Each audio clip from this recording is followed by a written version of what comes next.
Good morning, Paul. How you doing? Hi, Ryan. Good to be with you. I'm super excited for today's show because you and I have got a very fantastic individual that has been the connection here, and that's Mr. Bo Burlingham. And as our listeners know, he's a solid reason of why I'm on this show and why we're doing this. And for our listeners' sake, can you go back and describe the time that you started your business and then how you ended up into the Small Giants community? So I know it's kind of two questions, but kind of give us a little bit of a background on both. Sure. Well, the business goes way back to the mid 80s. Like you, was in a family business. I started my business with my two brothers. We were originally in the medical alert business, kind of like those commercials you see, but we never sold to the public. We had a little unit that we would put in people's homes, help them in medical emergencies, and we had an 8 by 10 room where we responded to people, and so we had to staff it 24/7, and we rolled in a cot and one of us slept overnight, the typical bootstrapped approach. And after probably a year or so, we found that we were in another business, and only just by listening to a customer who noticed that we were there 24/7, and she was part of this hospital and said, "Hey, we have this service we'd like you to consider taking for us." We call it a physician referral service, where people are calling from the community looking for doctors.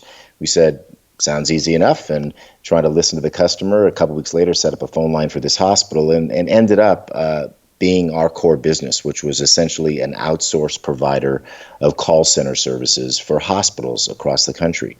So wherever you are in the country, if you're calling your local hospital, you're looking for a doctor, or you might respond to a hospital marketing campaign, that could have been my company that was taking those calls, tracking those patients into a hospital system, and doing the same kind of work a hospital would do, but doing it on an outsourced basis. So we were essentially in the call center business, one that certainly didn't have a reputation for happy places to work or high margins. As a matter of fact, you think of kind of the boiler room operation.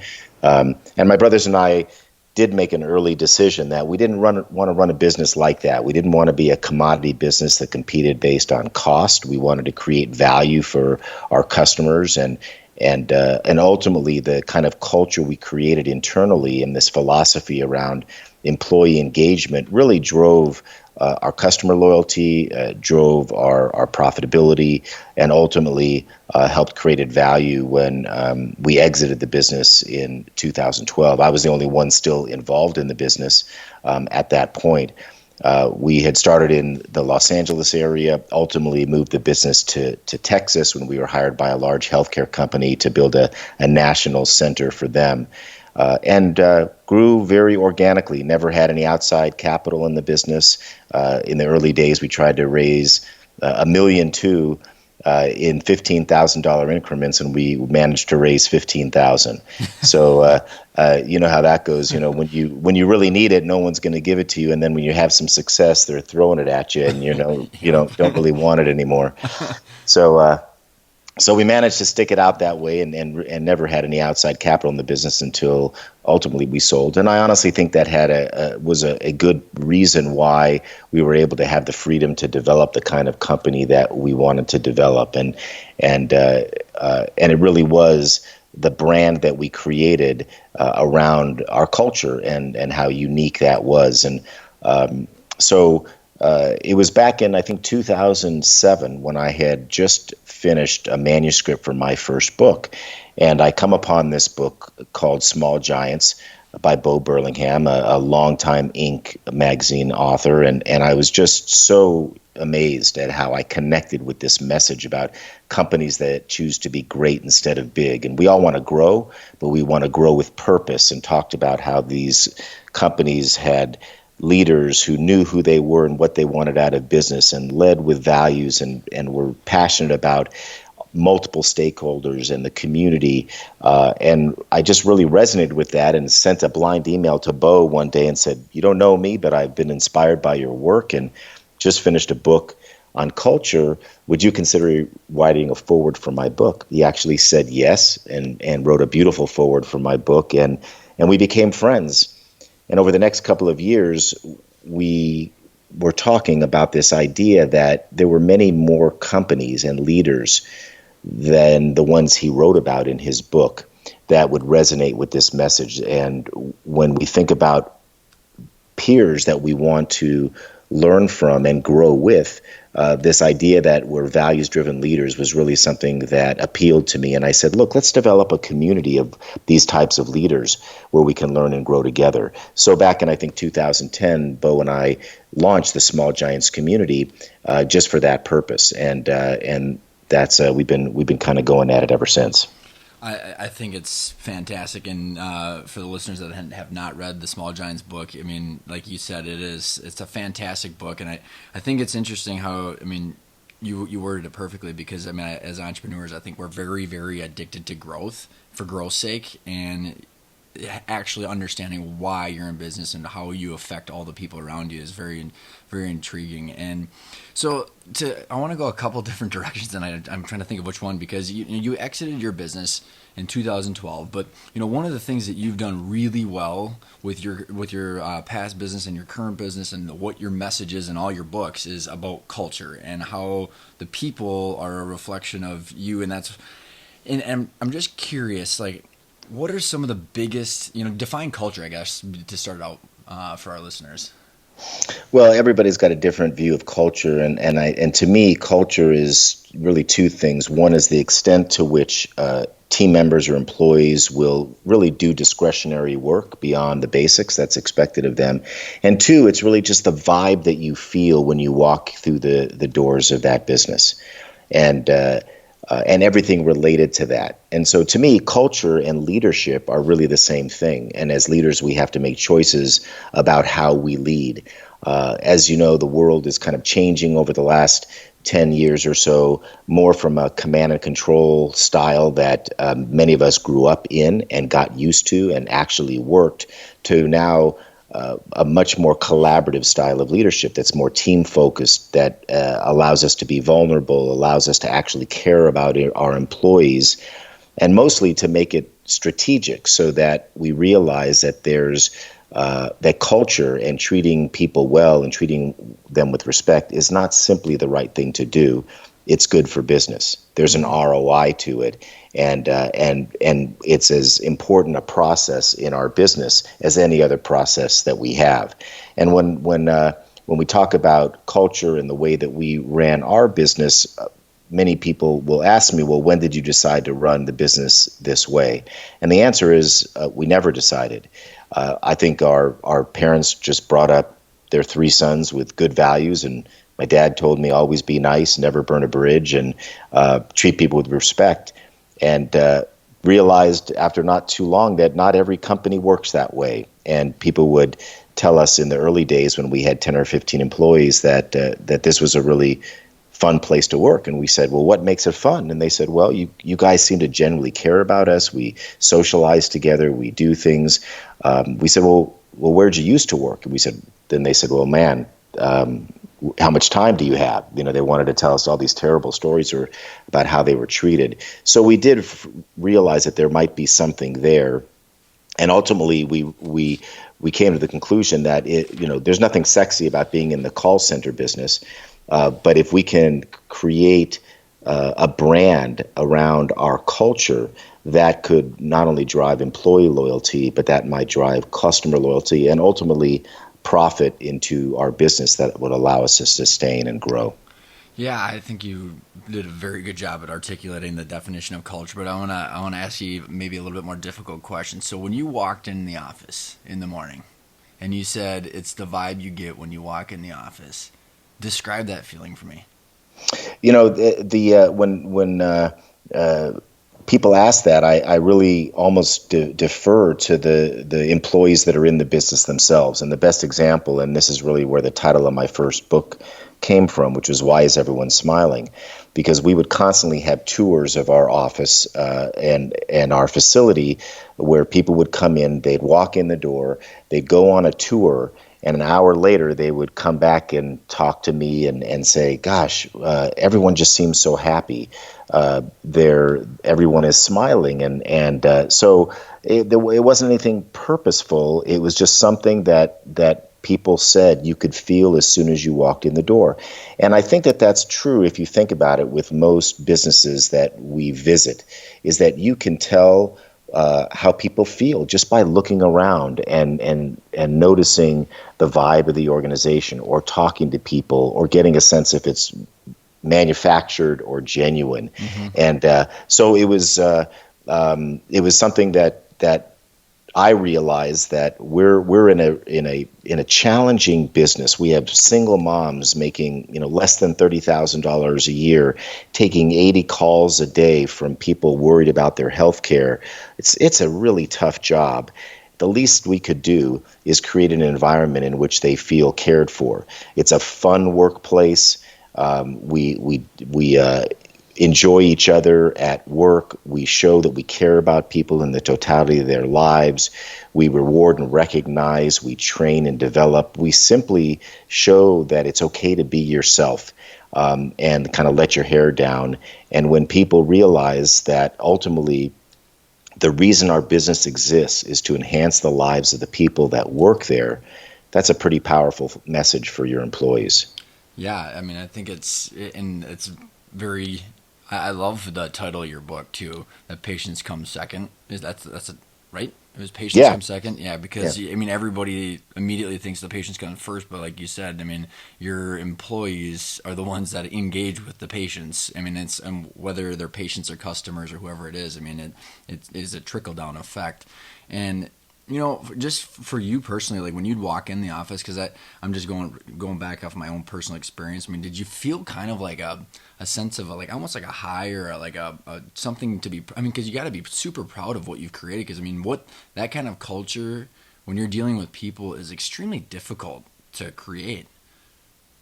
It is difficult to create, but and it all starts at the top. So, like you said earlier, I think all organizations are a reflection of their leader, and I took that as a really awesome responsibility. And when we started our business, there were really three chiefs in the kitchen. So it was really my two brothers and I, and there wasn't one person who was leading.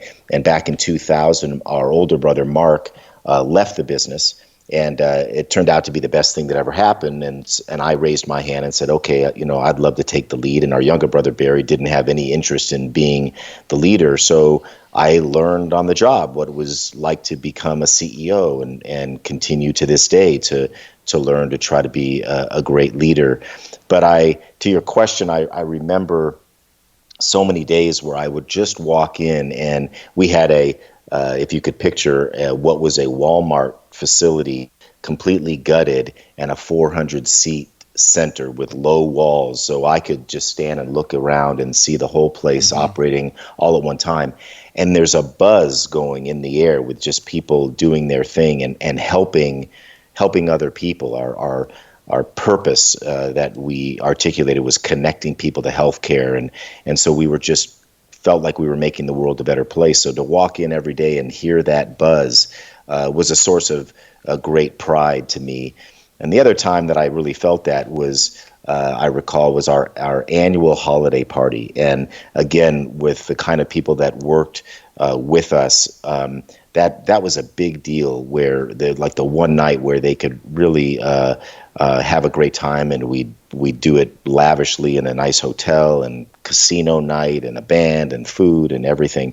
And just walking in and looking around and going, wow, look at all these families that we support, and these people whose lives were, I hope, improving for whatever time that they're spending with the company, was just a tremendous source of pride for me. So I couldn't agree more, and we had similar holiday parties and stuff like that. And so I'm curious, because part of the struggle that I've had in my journey is, how did you find that? Like, what was it like after you sold the business? Can you walk us through that what was the triggering event in the transition? Because here you are as the CEO and the person that's responsible for the culture, and everything's a reflection of you. How did that change after you decided to exit the company? That's a great question. And I had a couple of experiences that led up to that, and like many, and maybe even you and your dad were thinking, I didn't have original intentions to sell the business. All I wanted to do was build a great business and have it sustained for as long as possible.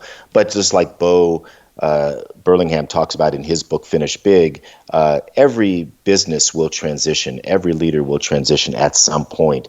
And my kids were young. I didn't think it was the kind of business that my kids were going to run. So we were in this fast growth area of healthcare. So I knew that at some point there would be a liquidity event. I didn't know when that would happen. And back in 2009, our leadership team was really chomping at the bit to grow at a faster pace. So I decided to seek outside capital for the first time. And I hired an investment banker. I put the book together. We went out at a time, if you remember back in 2009, the market was pretty dead. But I knew we had a great story, and we got a lot of interest. We had 20 bids on the company, and I actually signed a letter of intent to sell the company to a private equity firm out of Chicago. I signed it in January of 2010. Well, then due diligence started. And during due diligence, the kind of questions that they were asking made me a little bit uneasy. Things like, well, how's March going to look financially? And I said, well, I don't know. I don't look at the financials in the middle of the month.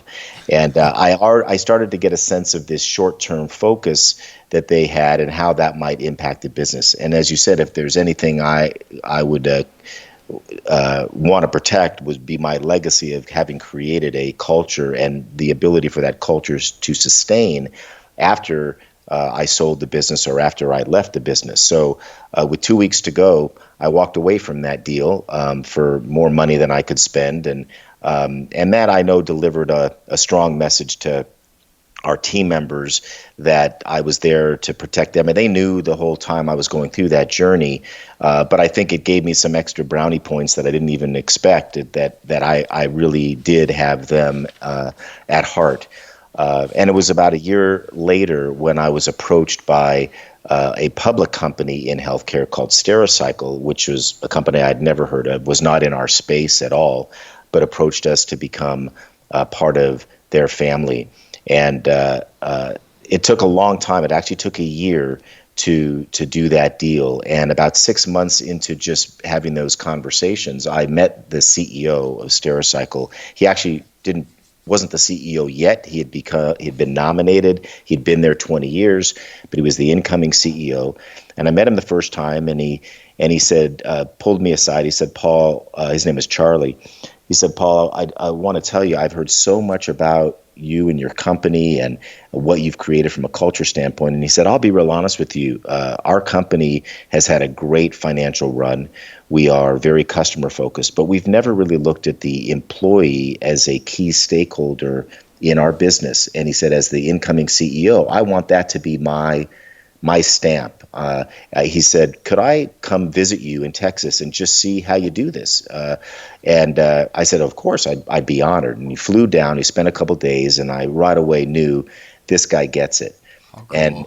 And that was the turning point for me. And so 6 months later, we actually decided to become part of the Stericycle family. And I did realize that pretty quickly that running my company, BerylHealth, as part of a larger public company was not going to be as interesting to me. One, as I'd been doing it for almost 30 years.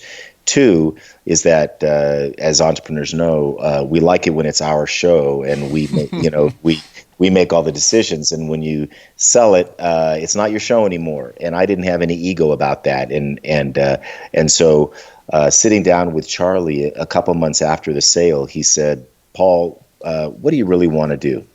And I said, Charlie, I'd like to be Chief Culture Officer of Stericycle. I said, that's where my passion is. I'd love the opportunity to determine whether what works for small works for big, whether you can scale a culture or change a culture in a company that had been around for 25 years. And ultimately, I was very curious to determine whether leaders, these command and control leaders in the corporate world, were willing to change the way they lead. And I said, if you'll give me this opportunity, I will do it, and I don't even want to be paid. And so he said, let's start Monday. And that was, almost 5 years ago. And I was able to do this work on on a much bigger stage that I had no experience in. So he had a lot of trust in me. And the company has 25,000 employees in 18 countries, does 40 to 50 acquisitions a year. So talk about a culture challenge. It's a whole different world. So it's been a great experience for me. But the transition, I feel like I was the luckiest person in the world because I was able to continue to do the work, the part of the work that I loved the most. And it didn't include running my actual business. Well, I mean, I got goosebumps when you said that Charlie gets it because, I mean, you can't, I mean, you must have felt so blessed because that, I mean, building a business that's based on the culture and your family and your friends and everybody that's around you to actually have someone that's going to be buying you that's not, like you said, the PE firm that's looking 2 weeks out to March's financials. Yeah. Someone that actually says, hey, you know what? I get it. And that you must have just felt like the luckiest man in the world.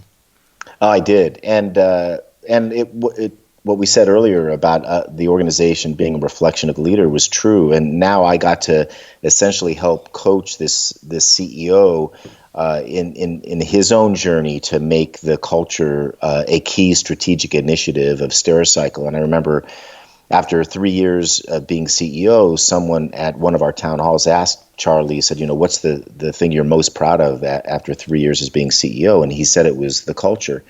And I think that that's something that really makes me feel good. But it starts there. If you don't have a leader that doesn't just get it or check the box, but is genuine about it, participates, walks the walk, it's just simply not going to work, in my opinion. So the stars aligned. I, like you said, was blessed to have this opportunity to work with some great people and try to take some of what I had learned in all these years and see if it is something that could scale. So yeah, I got some questions for you because as our listeners are in the various points of transition, whether they're just thinking long term or they're like trying to figure out the next culture, the next leader, whoever it might be, what are some of the practical ways? Because I mean, for you guys to do 40 to 60, 40 to 50 acquisitions or 60, whatever you said, I mean, you're integrating. Okay, there's the accounting systems, the IT systems, and all that other typical practical stuff. But when you're integrating culture, so you've built your own culture, then you're helping with a lot of these integrations. Can we maybe spin that around? And as you like the challenge that I was describing to you, where you build this great culture, and if you don't hand it off to someone that gets it, like Charlie, like Mm-hmm. how do you manage that emotionally? Like you said, you had no ego when you were going into it because you had some other things going on, but how can you simultaneously build a great culture that is the next level management, that is, you're passing it on, and then transition into another potential buyer or another potential, regime as the executive team? Like, what are some practical things that you see that's been working? Well, to me, the way culture is sustained in any business is to what I call institutionalize the culture and develop these processes so that they survive you or any particular leader in the organization. Because once you have, whether it's me running my smaller company or Charlie running a big company, it takes so much support from all levels of the business, whether it's senior leaders, middle management, frontline. As an example, at Stericycle, we have a small culture team, corporate culture team, but we have over 500 culture ambassadors in the field that are all full-time workers that have different jobs but have raised their hand to be the local champion in their market or location, excuse me, to help support these culture efforts and culture initiatives. And we have, I know the numbers get big, but we have almost 3,000 middle managers, frontline supervisors that look at this culture stuff and think about, well, wait a minute, you're just giving me something more to do in my job. I thought I just have a target to meet or a goal. And we said, well, wait a minute, we're not adding to your job. This is your job. And like many companies, and I'm sure in yours that you're familiar with, what we tend to do as leaders is we sometimes take those great workers and we give them the title as manager, and then we forget to train them on what it means to actually be a leader. Yeah. Then blame them instead of looking in the mirror and realizing it's our fault. We haven't given them the tools to be successful. So multiply that to, a multinational public company. That's a big challenge. And so what we do is we put processes in place to allow that to happen. And that's why I was so thrilled that the number one, if I go back to my, almost 400 employees in my company, that when I made this transition, I knew that if Charlie was going to invest in these culture efforts, then what we had created and the traditions that we created in my own company would remain, and the culture would still would live on. And to this day, that's true, and I'm really proud of that. But then I thought, well, maybe what we've done could rub off on this larger organization. And, that didn't come without challenges, challenges from senior leaders who said, wait a minute, we've had greater stock return over the last 20 years than Apple and Starbucks. Why do we need this? We're doing just fine. Why do we need to change? And who are you coming from a smaller company? Mm-hmm. So it was tough going there to create trust and to get people to realize that there is a reason to do this. But ultimately, it's kind of like creating a recipe book. And to me, I think there's, from a practical standpoint, three things that every employee wants in any company, large or small. One is purpose. They want to feel like that there's a reason that they're here beyond the job, and they need to understand how their work connects to that. Two is they want to be appreciated. They want to be valued for what they do. Third is they want the opportunity to learn and grow, or I use the acronym PAL, P-A-L. So if we focus our energy as leaders in those three areas and come up with programs or processes, and then hold our leaders, middle managers, accountable for executing on that, then we can create really sustainable, consistent culture. And that's where we are at Stericycle right now as a large company. We have implemented some wonderful programs over the last 5 years. But can I honestly say that wherever you are in the company, wherever you work, you're going to have the same level of treatment? Not yet. We're not there yet. It takes years to be able to do it. And I think that if I had to pick one thing that resonates as the key above all, it's the idea of core values, and how those core values are not just established and created and communicated, but lived on a daily basis within the four walls of the company. So yeah, I core values. Are you familiar with Traction at all? Yes. Yeah, so Traction is like Minneapolis and Minnesota it's like a hotbed for traction consultants, and I think I think everybody gets it, and they read the book and they love the whole concepts, but I think you hit the nail on the head when you said when you're actually living it, right? Because I think you can just slap all these core values up, but if you're not actually doing them, it's just another blank mission statement that's thrown against the wall that no one really resonates with. And my question on this topic is, what are some of the actual processes or things that you've put into place to get the purpose, appreciation, and the ability to learn and grow? So I mean, I get all this stuff, but like, what are like the repeatable things? I guess the question is, how do you measure it? What are the processes, and then how did you measure whether it was successful or not? Yeah. Well, first, from the standpoint of the processes themselves, when it comes to, for example, core values, we integrate those core values into all other processes, whether it's our hiring process, it's our performance management process. So, in our company, 20% of people's bonus was based on adherence to core values. Every meeting was start by reciting core values and telling stories about how people lived up to them. Our reward and recognition programs were based on living the core values. Ultimately, to me, where I saw that core values were ingrained in the business is when I saw how they were impacting decision making.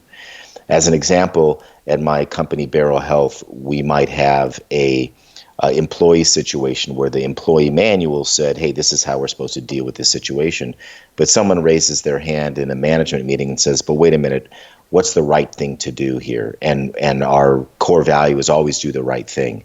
And they were willing to go beyond what was in the book to say core values come first. Or a client would ask us to take on a project that was really unusual and might bring a lot of revenue to the business, but someone would raise their hand and said, but wait a minute, one of our values is never sacrifice quality. Should we be taking that business? And so they became literal guideposts for how we made decisions every day. And I was one of those cynics who always looked at these as a plaque on the wall somewhere.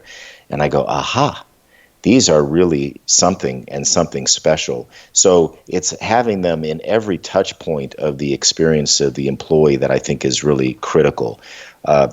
Appreciation and feeling valued is everything from honoring our one-to-one meetings with our direct reports and making sure that we're listening to what is going on with people, to knowing people in their personal lives and putting things in place and institutionalizing that. As an example, we had a program at Beryl called Beryl Cares, and we would have managers who would notify us that there was a life event, a birth, a death, someone graduated from college, somebody's son ran a marathon, and they could submit it online. That would be a trigger for me to act.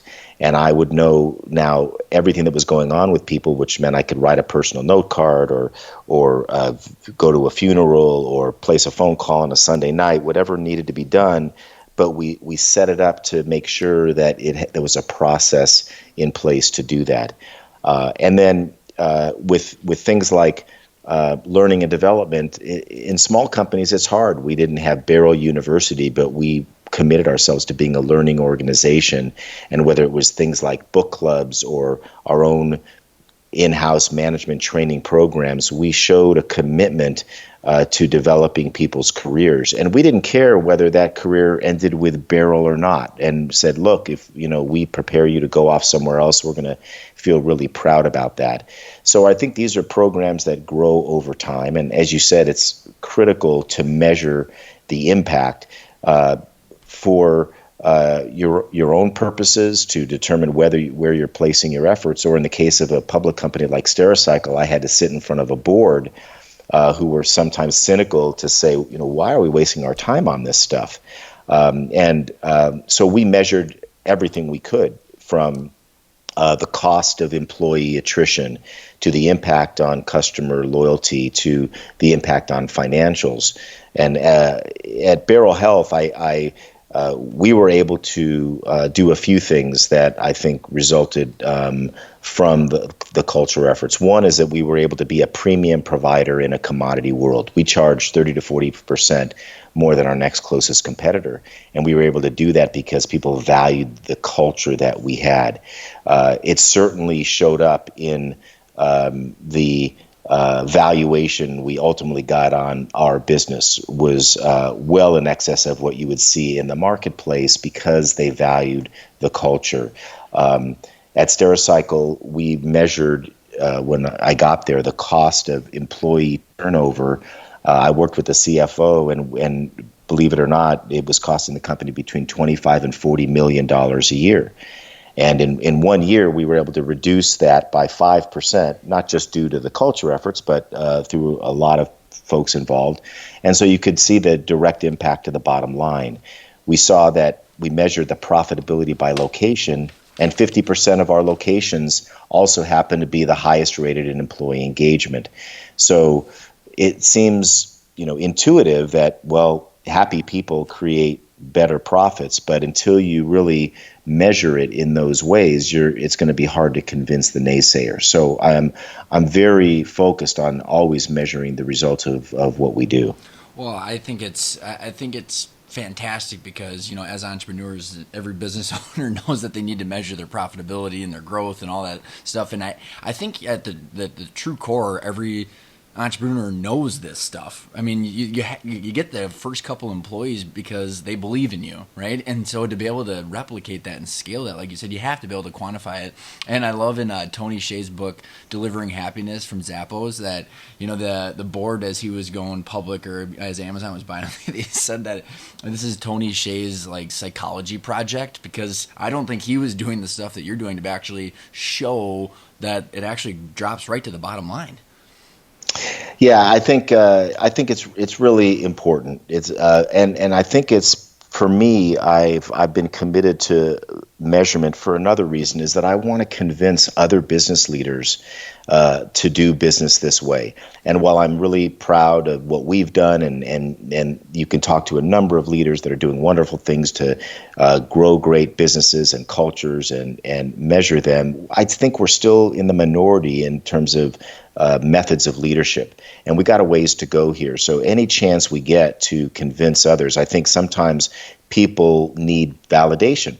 And once we get people who go, you know, I get this, I just don't know exactly how to do it. So kind of back to your question, Ryan, about, all right, practically speaking, how do you do it? That's the fun part, is to say, you know, I get it, but I'll be honest, I'm not used to leading this way. And I've had the opportunity at Stericycle to meet some of these command and control leaders who had great success in their careers, but took a lot of prisoners along the way and became known as jerks in the workplace. And I thought they were jerks, honestly, until I got to know them. And I learned something really interesting. I said, you know what? They're not jerks. They all have big hearts. They all sensitive. They just don't know any different. I mean, what they did was based on their experience, and it worked for them. But the world's changing, and so I really like to work with people like that to say, with a few simple adjustments in your own style, you could not only achieve and exceed these targets that you've been so good at achieving, you're going to get this warm and fuzzy feeling that you've never had before about what it means to impact people's lives. And that's something that we're just going to do one leader at a time. Well, and I think it's really cool because I think it's extremely applicable to, like, so I've got some clients, and I've also talked to a lot of entrepreneurs in the peer groups and stuff that I'm in, and I think there's this major, I don't even know how to articulate, like gap or void, where, so there's lots of these baby boomers who have grown very successful businesses. They've, you know, been the PR figure, they've been the leadership, and, you know, these millennials are coming in, they're trying to figure out.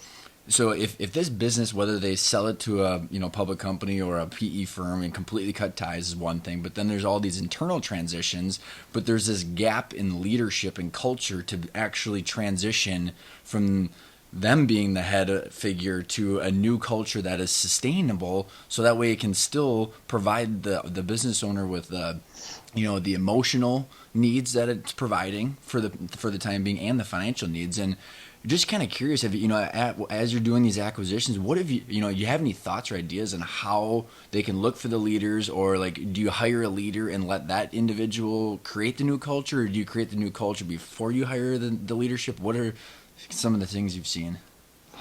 Well, it's been a really interesting journey to see, because now I see lots of other entrepreneurs who have sold their companies to Stericycle, and I've been now on the other side of the aisle, kind of watching that, and I got to say it is a challenge. I mean, I think entrepreneurs need to be really very careful about when they sell their company and understanding what that means, and whether you're selling the whole company or even selling a part of your company, you are selling your ability to control the future, and you have to understand that going in.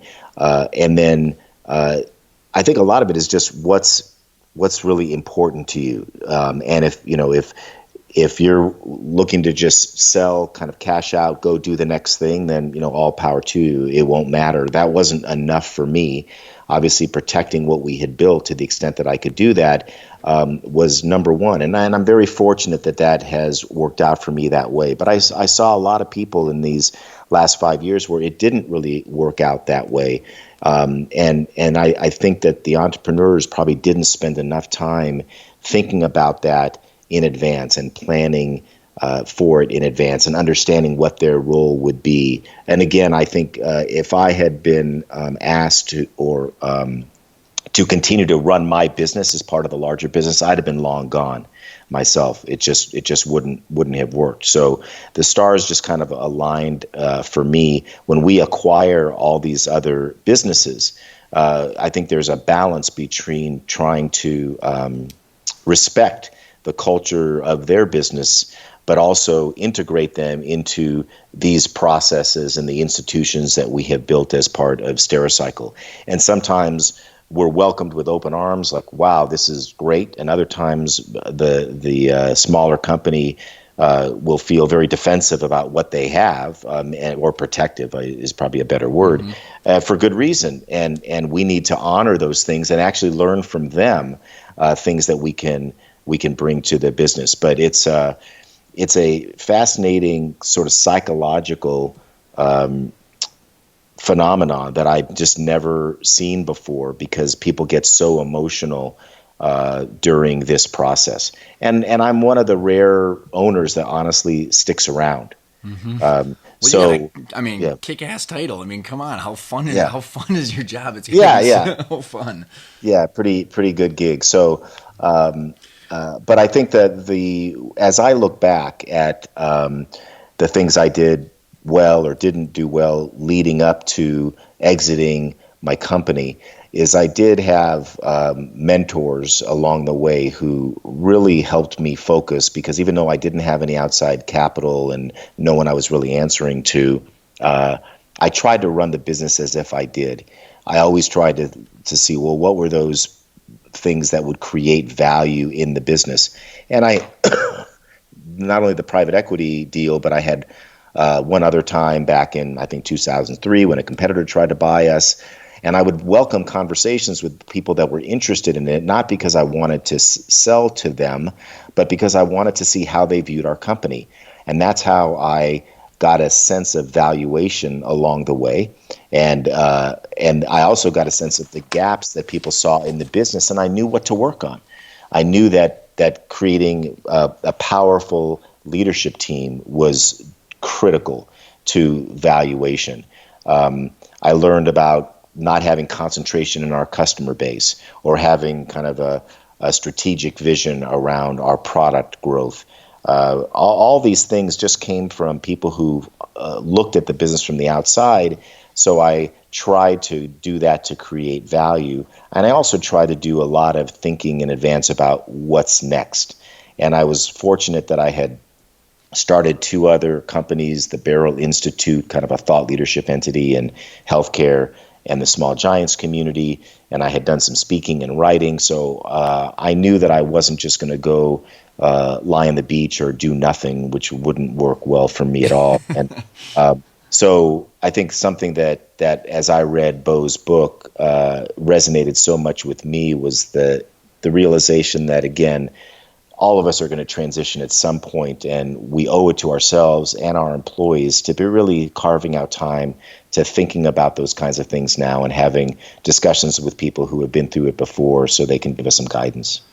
And when you were talking, so that you're talking about the different value drivers, and I'm very, I pushed the value builder system with John Warlow into all of my ways, because it's really just it's a great way to consciously understand what, like you said, that the buyer's looking at. But one thing that you mentioned that's, I think, kind of in there, and there's a lot of different value building methodologies that are out there, but you said that you were able to get, or you've seen higher valuations because of the culture. When you're doing a valuation like that, how do you quantify that part of it? Well, I don't have any method to the madness there. I just knew that it was all in the story that we told, and being disciplined around. Well, one is showing how it's impacted the business and how we were able to grow the business and add to our EBITDA every year over year. But even the fact that when we did the private equity deal, we didn't have much of a sales force.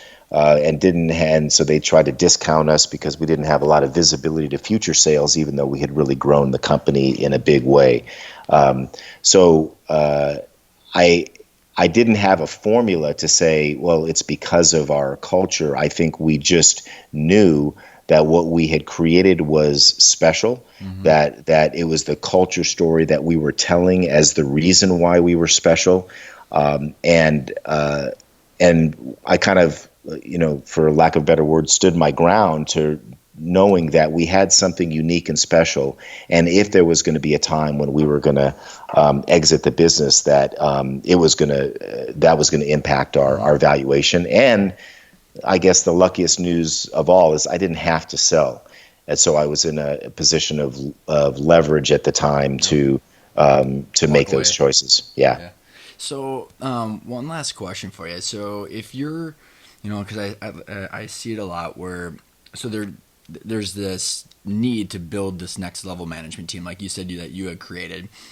What order of operations would you do? Would you build your core values and your vision of the culture that you want to create before you start bringing on this next level management team, or would you start finding those people, then work on it together? I think there's this kind of chicken or the egg when you're looking at that situation. Well, it all depends on what stage you are in your company, and the establishment of vision values, I think, needs to happen as soon as possible, right? Mm-hmm. I mean, in the early days, of course, we're just trying to survive. Um, and it's going to change over time for sure. What I would say in terms of the exercise of visioning and values is that should be an inclusive exercise, not one that you as the leader just say, this is what it is, and I hope you guys are on board. The more you can include people in that process, the better, because you're going to get great input. They're going to feel bought in. They're going to help you execute. So every time I've done it in my company, or as I did it at Stericycle, reestablishing them or refreshing them, it's always been with a large group of people who feel bought into that process. I think the idea of building the management team was something that I benefited in a great respect for a couple of reasons. One is that I stretched to just get great people that had experience in doing before what we needed for them to do. And from a comp standpoint, or whatever I could do to be creative, I wanted to bring in those kind of leaders. Second, I was humble enough to know that from a functional perspective, my talent only goes so far.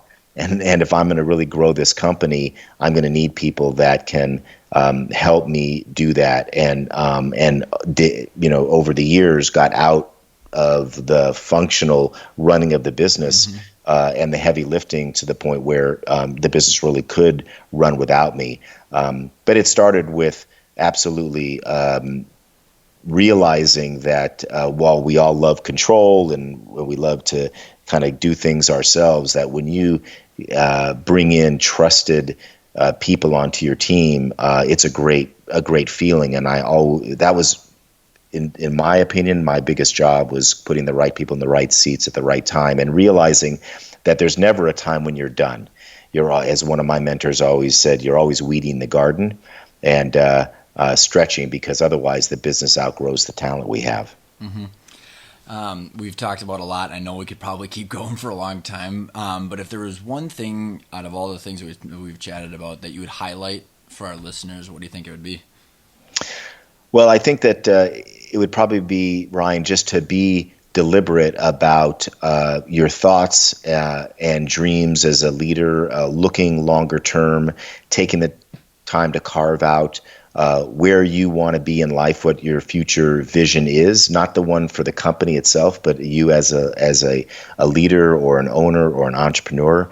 Realizing that you want to put yourself in the best position possible to achieve that, to think about the fact that a transition may happen at some point, to surround yourselves with mentors who can help you get there. And I hope to appreciate the fact that building a great culture is great for business, is the right thing to do. And to me, as leaders, the best feeling we get is the impact we have on people's lives. And so if we question ourselves to make sure that we're spending our time correctly, that's always a good self-conversation to have.